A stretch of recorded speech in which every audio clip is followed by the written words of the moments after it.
महाराष्ट्राच्या उपमुख्यमंत्री पदाच्या राजीनाम्याची मागणी अमित शहा यांनी फेटाळून लावली आहे। सूत्रांनी ही माहिती दिली आहे। दरम्यान उपमुख्यमंत्रीपदी कायम राहून पक्ष संघटनेसाठी काम करणार आणि प्रत्येक मतदारसंघापर्यंत पोहोचणार असा निर्धार फडणवीसांनी व्यक्त केल्याचं सुद्धा समजतंय। तसंच विधानसभेची निवडणूक डोळ्यासमोर ठेवून फडणवीस जनादेश यात्रा काढणार असल्याचंही कळतंय।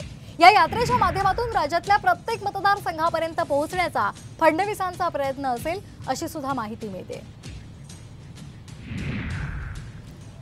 आणि या संदर्भात आणखी एक महत्त्वाची बातमी, फडणवीसांनी सरकारमध्ये राहावं म्हणजे लोकसभेप्रमाणे विधानसभेत सुद्धा पराभव करता येईल असा खोचक टोला विजय वडेट्टीवार यांनी लगावलाय। मंत्रिपदाच्या जबाबदारीतून मुक्त करावं अशी इच्छा फडणवीसांनी पक्षश्रेष्ठींकडे बोलून दाखवली आणि यावर विजय वडेट्टीवार यांनी फडणवीसांना चिमटा काढलाय। आमची त्यांना विनंती आहे की तुम्ही नेतृत्व करा महाराष्ट्रात भाजपचं आणि ते विधानसभेपर्यंत तुम्ही करावं आणि लोकसभेप्रमाणेच आम्हाला यश मिळेपर्यंत तुम्ही राहावं अशी आमची त्यांना शुभेच्छा आहे।